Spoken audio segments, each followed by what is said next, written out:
Basically geography की text book को start करने से पहले मैं आपको थोड़ा सा बता दूं कि ज्योग्राफी की जो क्लास 8 की ज्योग्राफी की जो टेक्स्ट बुक है, इस टेक्स्ट बुक के अंदर मेनली हम लोग जिस एस्पेक्ट को हम लोग रीड आउट करेंगे सभी चैप्टर्स के अंदर, दैट इज रिसोर्सेज।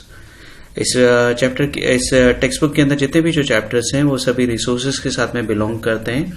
नाउ हम लोग इस क्लास 8 की ज्योग्राफी की बुक का हम लोग चैप्टर फर्स्ट जो है रिसोर्सेज, उसको स्टार्ट करते हैं। रिसोर्सेज के बारे में जब हम लोग बात करना स्टार्ट करते हैं तो सबसे पहले हमारे माइंड में एक क्वेश्चन राइज होता है कि व्हाट आर रिसोर्सेज बेसिकली, या व्हाट इज अ रिसोर्सेज। अगर हम लोग बात करें तो कोई भी चीज, जस्ट लाइक आपकी टेक्स्ट बुक के अंदर एक डेफिनेशन आपको दे रखी है, anything that can be used to satisfy need is a resources. यानी कोई भी चीज जो कि हमारी जरूरत को पूरा करती है उसे हम लोग रिसोर्स के नाम से बुलाते हैं। जस्ट लाइक हम लोग हमारे सराउंडिंग में बहुत सारे एग्जांपल्स हैं जो कि हमारी नीड को कंप्लीट करते हैं और उनको हम लोग रिसोर्सेज के नाम से बुला सकते हैं। जस्ट लाइक आपको है ना, आपके आसपास में वाटर है, दैन इसके आसपास में अगर हम लोग बात करें इलेक्ट्रिसिटी है, आपकी स्कूल है, आपकी स्कूल का फर्नीचर है, इवन एनीथिंग वॉट एवर जो जिसकी भी आपको जरूरत हो रही है और जो चीज, जो माध्यम, जो मीडियम आपकी नीड को कंप्लीट कर रहा है, दैट इज रिसोर्सेज। रिसोर्सेज की डेफिनेशन के साथ साथ में हम लोग देखें तो इसके साथ में कई सारे और दूसरे फैक्टर्स जो हैं वो इसमें आ जाते हैं। जस्ट लाइक रिसोर्सेज की सबसे बड़ी जो कैरेक्टरिस्टिक्स जो होती है दैट इज यूटिलिटी। कोई भी रिसोर्स जो है उसकी एक हमारे लिए यूटिलिटी होती है। यूटिलिटी के बेस के ऊपर ही हम लोग है ना उसको रिसोर्स के रूप में हम लोग उसको डिफाइन करते हैं। जस्ट लाइक फॉर एग्जाम्पल आपके लिए फर्नीचर जो है वो यूजेबल है, आपके लिए उसकी यूटिलिटी है, दैट्स व्हाई इसीलिए वो क्या होता है, वो एक रिसोर्स के अंदर कन्वर्ट होता है। जब हम लोग रिसोर्स की बात करते हैं तो रिसोर्सेज जो है उसके साथ में एक और उसकी कैरेक्टरिस्टिक्स कह सकते हैं आप कि हर रिसोर्स जो है उसकी एक समथिंग कुछ वैल्यू होती है। हर रिसोर्स जो है वो अपने अंदर वैल्यूएबल है। और वैल्यू की अगर हम लोग बात करें तो दो तरह की वैल्यू आपकी टेक्स्ट बुक में दे रखी है। पहली जो वैल्यू है दैट इज इकोनॉमी वैल्यू और दूसरी जो है that is aesthetic value. Economic value का मतलब तो आप लोग नॉर्मली जानते होंगे कि कोई भी रिसोर्स आपके लिए इकोनॉमिकली अच्छा है या नहीं है, वो उसकी इकोनॉमी वैल्यू को ऐड करता है। जस्ट लाइक आपके आसपास में आयरन है, जस्ट लाइक आपके आसपास में और जो दूसरे मिनरल्स हैं जो इसको जब हम लोग यूटिलाइज करते हैं तो उसकी इकोनॉमी वैल्यू जो है वो उसके साथ में डिफाइन होती है। इसी तरह से हम लोग देखें तो हमारे आसपास में ऐसे बहुत सारे रिसोर्सेज हैं जिनकी कोई इकोनॉमी वैल्यू तो नहीं है, लेकिन हाँ वो एस्थेटिक वैल्यू जरूर रखते हैं। जस्ट लाइक आपके आसपास में जो माउंटेन्स हैं, आपके आसपास में जो रिवर्स हैं, ये हमारी नेचुरल ब्यूटी को भी एनहांस करती हैं। दैट्स व्हाई इसीलिए हम लोग कह सकते हैं कि ये जो आसपास की जो नेचुरल जो सीन्स हैं जो कि नेचर की ब्यूटी को एनहांस कर रहे हैं, उनकी वैल्यू जो है that is aesthetic. So commonly अगर हम लोग बात करें तो रिसोर्सेज जो है, ये रिसोर्सेज जो है हर रिसोर्स अपने अंदर एक वैल्यू को कवर करके रखता है। नाउ जब रिसोर्सेज की बात करते हैं तो रिसोर्सेज के साथ में टू इंपॉर्टेंट फैक्टर्स जो है वो इन्वॉल्व हो जाते हैं। नाउ क्वेश्चन रेज होता है कि कोई भी सब्सटेंस, कोई भी चीज हमारी जो है वो रिसोर्स में कब कन्वर्ट होती है। इसके लिए दो फैक्टर्स जो है वो काफी इंपॉर्टेंट है। One is time and second one is technology. Time and technology जो है वो किसी भी सब्सटेंस को रिसोर्स के अंदर कन्वर्ट करते हैं। एक एग्जांपल हम लोग लेते हैं, अर्ली ह्यूमन ने बाई एक्सीडेंटली कह लीजिए, कुछ भी कह लीजिए आप, लेकिन है ना उसने फायर का इन्वेंशन किया। स्टार्टिंग डेज में जो ये फायर का इन्वेंशन जो अर्ली ह्यूमन के द्वारा किया गया, उसको समझ में नहीं आ रहा था कि वो फायर को किस तरह से यूटिलाइज करे। लेकिन जैसे जैसे टाइम निकलता गया, टाइम स्पेंड होता गया, वैसे और देन साथ ही जैसे जैसे ह्यूमन की स्किल का या उसकी जो नॉलेज जो थी वो जब ग्रोथ होने लगी, देन उसने फायर को एक बेटर तरीके से यूटिलाइज करना, साथ ही उसको एक बेटर तरीके से कंट्रोल करना उसको आ गया। नाउ यही फायर जो है उसके क्या हो गया, अब ये रिसोर्स के अंदर कन्वर्ट हो गया। सो कोई भी सब्सटेंस जो हमारे सराउंडिंग है, जब हम लोग उसको टाइम एंड टेक्नोलॉजी, ये दोनों फैक्टर्स जब उसको मिलते हैं तो ये उस सब्सटेंस को आगे चलकर किस में क्रिएट करते हैं, रिसोर्स के अंदर कन्वर्ट करते हैं। हमेशा याद रखिएगा रिसोर्स के अंदर न केवल टाइम बल्कि टेक्नोलॉजी। टेक्नोलॉजी का मतलब आपके कॉर्नर में आपकी ग्लॉसरी के अंदर दे रखा है, अगर आप इसे रीड करें, that is it is the application of latest knowledge. आपको जो उसके बारे में लेटेस्ट नॉलेज है और देन साथ ही उस नॉलेज के बेस के ऊपर जो आपकी स्किल है जो कि उस चीज को बनाने या उसको है ना यूज करने के अंदर यूटिलाइज हो रही है, that is technology. Now type of resources, that is also one of the important aspect of this chapter. हम लोग रिसोर्सेज की टाइप्स की बात करते हैं और बेसिकली जब हम लोग है ना इसको क्लासिफाइड करते हैं तो हम लोग इसको 3 डिफरेंट कैटेगरीज के अंदर क्लासिफाइड कर सकते हैं। पहला जो है that is natural resources, then second one is human made resources and third one is human resources. Now first one जो आपके दे रखा है that is natural resources. Resources that are drawn from nature and used without much modification are called natural resources. Mean कोई भी substance या कोई भी रिसोर्स जो कि हमें नेचर से मिल रहा है और हम उसको यूटिलाइज कर रहे हैं और वो हमारी नीड को कंप्लीट कर रहा है और उसमें हम लोग ज्यादा मॉडिफिकेशन भी नहीं कर रहे, उन रिसोर्सेज को हम लोग क्या कह सकते हैं, नेचुरल रिसोर्सेज कह सकते हैं. जस्ट लाइक आपके एग्जांपल दे रखा है, इसमें एयर का दे रखा है, water is there, soil is there, minerals are there, they are natural resources जो कि हमारी नेचर के द्वारा हमें मिलते हैं. एक तरह से आप कह सकते हैं कि these are the gift of nature जो कि फ्रीली हमें मिल रहे हैं और हम लोग उसको डायरेक्टली जैसे हमें अचीव हो रहे हैं वैसे ही हम इसको कंज्यूम कर रहे हैं. सम ऑफ द केसेस में हम लोग देखें तो नेचुरल रिसोर्सेज को यूटिलाइज करने में हमें हमारी जो टूल्स हैं और टेक्नोलॉजी जो है दैट इज ऑल्सो हेल्पफुल रहती है. नेचुरल रिसोर्सेज को हम लोग फर्दर क्लासिफाइड कर सकते हैं. जैसे सर अगर हम लोग बात करें, जब नेचुरल रिसोर्सेज को क्लासिफाइड किया जाता है तो उसको हम लोग है ना लेवल ऑफ डेवलपमेंट के बेस के ऊपर हम लोग क्लासिफाइड कर सकते हैं, उसके यूजेस के ऊपर क्लासिफाइड कर सकते हैं, ओरिजिन, स्टॉक और डिस्ट्रीब्यूशन इनके बेस के ऊपर हम लोग उनको क्लासिफाइड कर सकते हैं. नाउ जब हम लोग फर्स्ट वन जब हम लोग है ना डेवलपमेंट की बात करते हैं उसके बेस के ऊपर जब हम लोग रिसोर्सेज को क्लासिफाइड करते हैं तो उसके लिए हम लोग 2 कैटेगरीज को डिसाइड करते हैं. पहला एक्चुअल रिसोर्सेज और दूसरा potential resources. Actual resources are those resources whose quantity is known. For example आपके आसपास में कोई माइन है और उस माइन के अंदर एक मिनरल आपको मिलता है और आपको उस मिनरल की एक्चुअल क्वांटिटी आपको मालूम है, सो देन आप ये कह सकते हैं कि वो माइन के अंदर जो मिनरल है दे आर एक्चुअल रिसोर्सेज जिनकी क्वांटिटी हमें बेटर तरीके से हमें मालूम है, प्रेजेंट में हम लोग जिसको यूटिलाइज कर सकते हैं और जिसको हम लोग डिस्क्राइब कर सकते हैं उसकी क्वांटिटी के बेस के ऊपर, they are actual resources.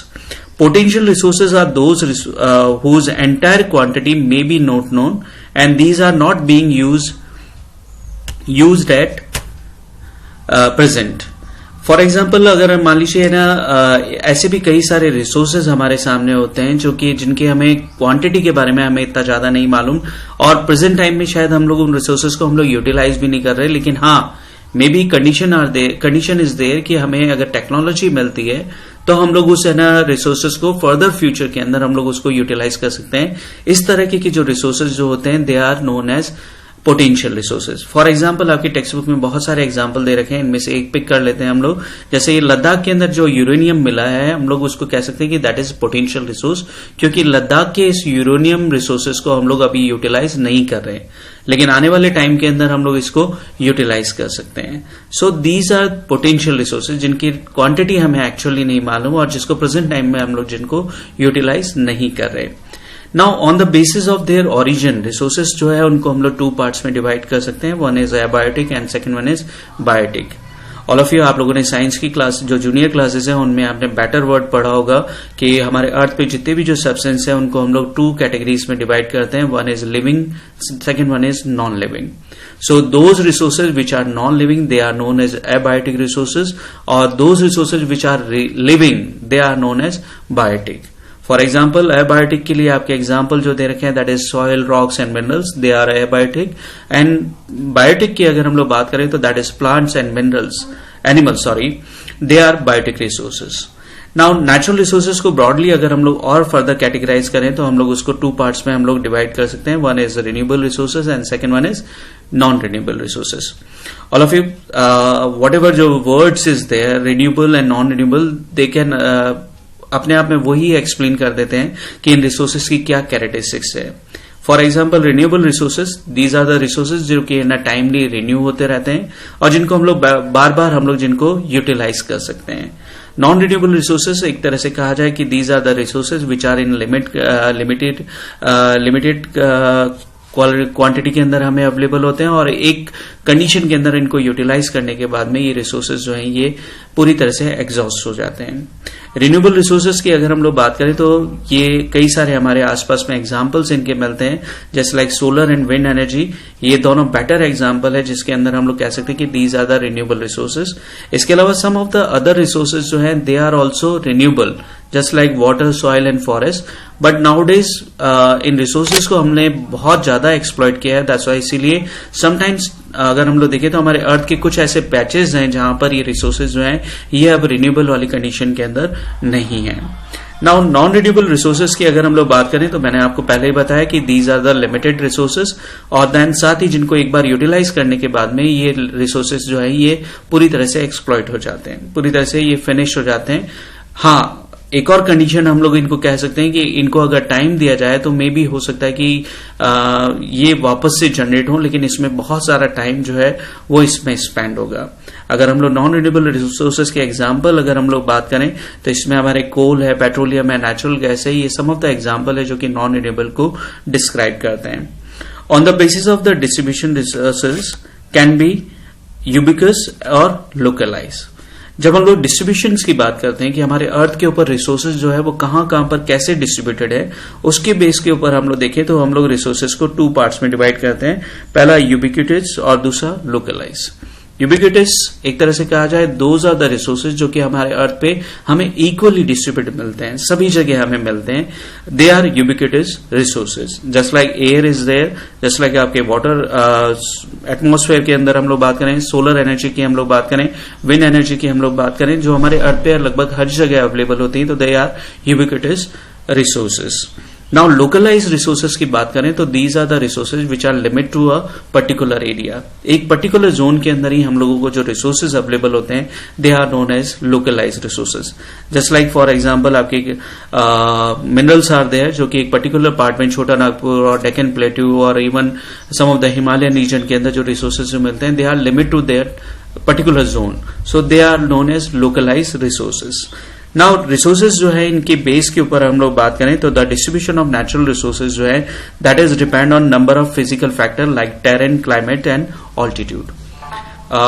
Every resources हमने बात करी कि रिसोर्सेज जो है दे आर लोकलाइज। सभी रिसोर्सेज यूबिक्विटस रिसोर्सेज क्यों नहीं होते, उसके पीछे रीजन है कि हमारे यहाँ अर्थ में टेरेन दैट्स मीन जो हमारा सरफेस ऑफ द लैंड जो है वो डिफरेंट है, दैट्स वाई इसीलिए ये हमें अवेलेबल नहीं होते। क्लाइमेट हर जगह का डिफरेंट है, और देन साथ ही हम लोग बात करें altitude that's mean height of the land जो है वो हर जगह डिफरेंट है, दैट्स वाई इसीलिए ये रिसोर्सेज जो है ये हमें यूबिक्विटस मैनर के अंदर अवेलेबल नहीं होते। नाउ नेक्स्ट वन जो आपके टॉपिक जो दे रखा है that is human made resources. Basically बहुत कॉमनली हम लोग इसको है ना एक्सप्लेन कर सकते हैं कि those resources which were made by the human they are known as human made resources. कोई भी चीज जो कि ह्यूमंस ने बनाई है that is human made resources. आपका घर हो सकता है, आपके घर के बाहर रोड हो सकती है, आपके घर रोड के पास में व्हाटएवर जो अदर स्ट्रक्चर्स आपको जो दिखते हैं जो कि ह्यूमंस के द्वारा बनाए गए हैं, व्हीकल्स हैं, आपके मशीनरीज हैं, ब्रिजेस हैं, व्हाटएवर जो भी है आपको है ना ह्यूमन मेड के द्वारा जो है ना सब्सटेंस है they are known as human made resources. Human made resources की अगर हम लोग बात करें तो इसके लिए सबसे बड़ी जो चीज है दैट इज टेक्नोलॉजी। अगेन मैं वही टेक्नोलॉजी की बात कर रहे हैं हम लोग, जहां पे हमने बात करी थी स्किल की।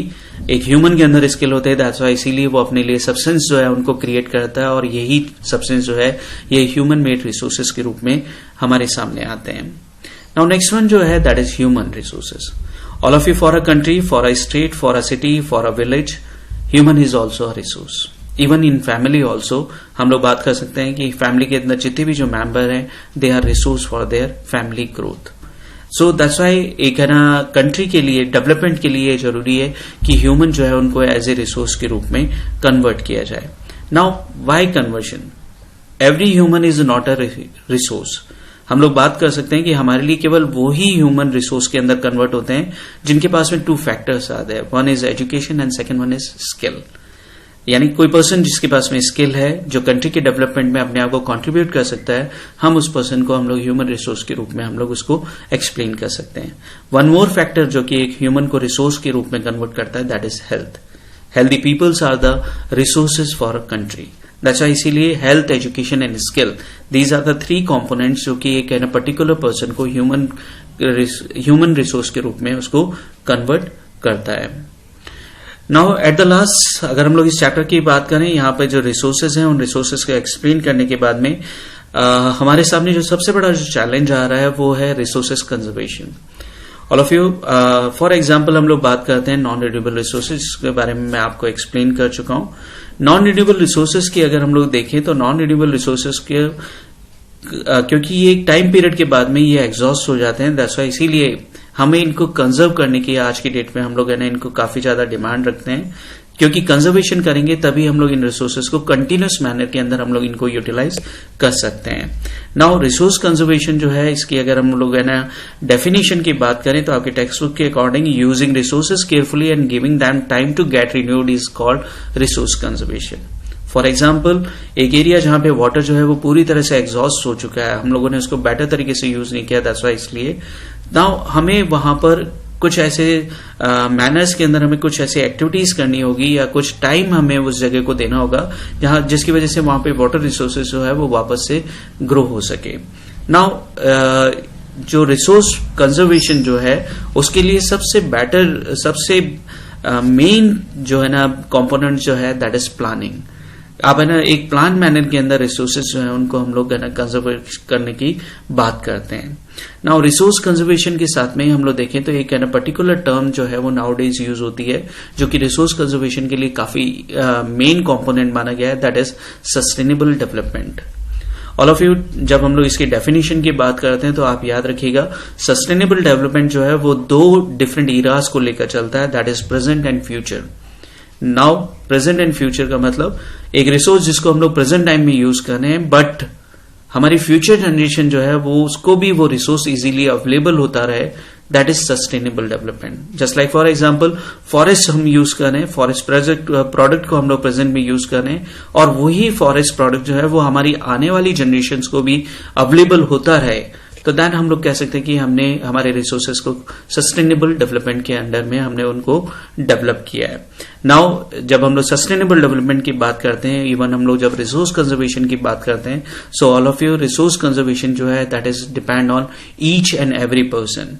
हर आदमी हर पर्सन जो है वो अपने एक्टिविटी के द्वारा रिसोर्स कंजर्वेशन कर सकता है। फॉर एग्जाम्पल अगर हम लोग बात करें each person can contribute by reducing consumption, हम लोग रिसोर्स को कम कंजम्पशन करें, रिसाइकिल करें, अगर हो सकते हैं तो रिसाइकिलिंग को यूज करना चाहिए, और इवन अगर हम लोग देखें तो जो रिसोर्सेज जिनको हम यूज कर रहे हैं उनको हम लोग बार बार रीयूज कर सकें। अगर हम लोग इन एक्टिविटीज को करते हैं तो डेफिनेटली हम लोग रिसोर्स कंजर्वेशन को स्टैब्लिश करते हैं। Thank you all of you.